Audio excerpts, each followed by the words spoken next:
Last week আমরা দীঘায় গেছিলাম। তো দীঘায় গিয়ে যখন আমরা বললাম চলো মাছ দেখে আসি যমুনা গিয়ে, তো মাছ দেখতে এসে দেখলাম যেমনি মানে সে দিনের মাছ না, অনেক দিনের মাছ রয়েছে, অনেক দিন মাছ কেটু আছে দিনের মাছ। আর এই লবস্টারটা দেখেছিলাম, এটার দাম জিজ্ঞাসা করেছি, বলছে 10,000। আমি তো ভাবলাম তাদের এই 10,000 টাকার মাছ কে খায়, মানে খায় হয়তো মানে 100-র মধ্যে 1% মানুষ। আর মাছ দেখেছি অতটা, মানে যতটা যমুনায় এই দীঘায় যতটা মাছ যতটা ফেমাস শুনেছি, অতটা মাছ আমি অতটা দেখলাম না। মানে যেগুলো মাছ দেখেছি সব মানে আমার চোখের বাড়ির আশেপাশেই দেখা, বাজারেই দেখা, কিছু দেখিও নি। অনেকে দেখছি সেই মাছ আবার প্যাকেট করে নিয়েও যাচ্ছে। যাই হোক, তাদের বাড়ির আশপাশে হয়তো মাছ অতটা পাওয়া যায় না।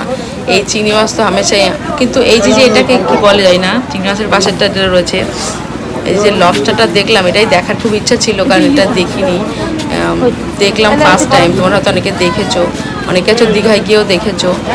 অনেক মাছই ছিল, কিন্তু কিছু ছিল বেশ, যারা হয়তো অনেকে দেখেনি, তারা হয়তো অনেকে কিনছে, আবার অনেকে প্যাকেট করে নিয়ে যাচ্ছে বাড়ির জন্যে, আর অনেকে হয়তো কেটে নিয়ে খাওয়ার জন্য নিয়ে যাচ্ছে। আমরা তো গেছিলাম মানে খাওয়ার, মানে ওখানেই খাবো রান্নাবান্না করে, একটা দোকানে অর্ডার দিয়ে এসেছি, তারা বলছে তোমরা কিনে দিয়ে যাও, আমরা বানিয়ে দেবো। তাই সেটার জন্য কিনতে গেছিলাম, কী খাওয়া বুঝতে পারিনি।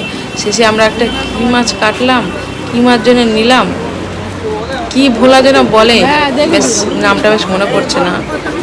বেশ ভালোই খেতে, টেস্ট রান্নাও করেছিল বেশ, বউটা বেশ ভালোই। আর একজন খাচ্ছি।